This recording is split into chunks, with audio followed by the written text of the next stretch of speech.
বাপ দাদার অপরাধে দুষ্ট ছেলে হইতে পারে না। আল্লাহ কোরআন শরীফে স্পষ্ট বলে দিয়েছে, তোমার পূর্বপুরুষদের অপরাধের জন্য তোমাদেরকে শাস্তির আওতায় আনা হবে না।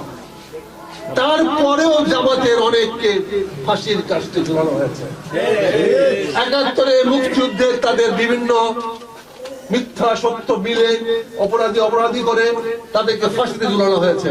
তার মানে জামাতের নেতারা তাদের মিথ্যা অপরাধেরও মূল্য দিয়ে দিয়েছে। কাজের সেই ধারাবাহিকতা এখন আসতে পারে না। একটা জিনিস আপনারা অনেকে জানেন না, এটা পরিষ্কার করে বলবেন, রাজাকার কিন্তু কোন রাজনৈতিক সংগঠন ছিল না। রাজাকার ছিল একটা চাকরি, চৌকিদার বাহিনী, যারা ব্রিজ, কালভার্ট, বিভিন্ন স্থাপনা পাহারা দিত। তারা কাউকে মারার জন্য যাইতো না, কারো বাড়িতে হামলা করতো না। তারা ছিল বিভিন্ন কি পয়েন্ট বলে পাহারাদার ছিল। আল বদর, আল শামস, এইগুলা ছিল ছাত্রদের সংগঠন, যারা পাকিস্তান আর্মিকে সহায়তা করত। কিন্তু আমাদের মূল শত্রুকে ছিল পাকিস্তান সেনাবাহিনী, পাকিস্তান রাষ্ট্র না, পাকিস্তানের জনগণ না। পাকিস্তানের বড় বড় সেনাবাহিনী বাংলাদেশে আমাদের অত্যাচার করেছে। আমাদের মূল শত্রুকে পাকিস্তানের সেনাবাহিনী। সারা পাকিস্তানে তখন জামাতের মতো ৩০০ লোক ছিল না। একটা অতি ক্ষুদ্র সংগঠন ছিল জামাত ইসলাম। তার চেয়ে অনেক বড় সংগঠন ছিল মুসলিম লীগ, অনেক বড় সংগঠন ছিল নেজাম ইসলাম। তারা অনেক বড় বড় সংগঠন ছিল, কিন্তু আপনারা সেগুলো প্রকাশ করতে কেন যায় না, পারেন না। আমরা বলতে চাই, আমাদের যুদ্ধটা জামাতের বিরুদ্ধে ছিল না, আমরা যুদ্ধ করছি পাকিস্তান সেনাবাহিনীর বিরুদ্ধে। তারা আমাদের শত্রু।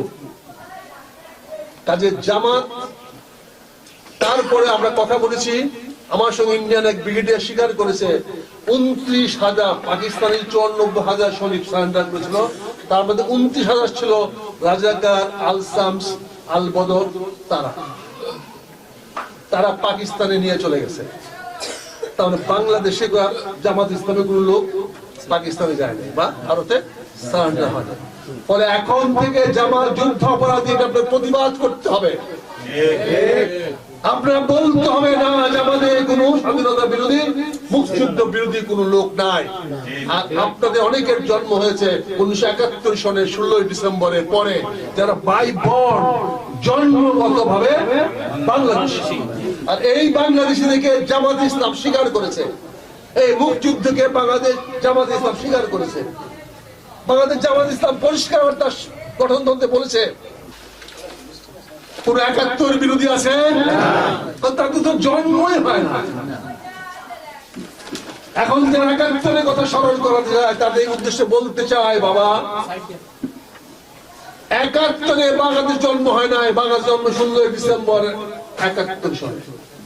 তারপরে যারা বাংলাদেশের বিরোধিতা করছে, তাদের বিরুদ্ধে আমরা সবাই কি বলেন, তারা যেই হোক, বাংলাদেশি হোক, পাকিস্তানি হোক, ভারতীয় হোক, আমেরিকান হোক, রাশিয়ান হোক, যারাই আজকে বাংলাদেশের সার্বভৌমত্বের বিরুদ্ধে, স্বাধীনতার বিরুদ্ধে, আমরা সবাই তাদের বিরোধী।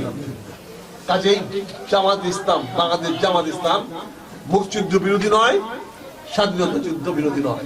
এই কথাটা শক্ত করে এখন দাবি করতে হবে। এখন আপনাদের এই রুকন সভা বড় করে ঘটা করে করবেন, যাতে অন্য অনুপ্রাণিত হয়। মানুষ কিন্তু ঈদের দিন আনন্দ দেখে মানুষ আসে, সবাই যোগদান করতে চায়, প্রাইভেসি কিছু করলে আসতে চায় না।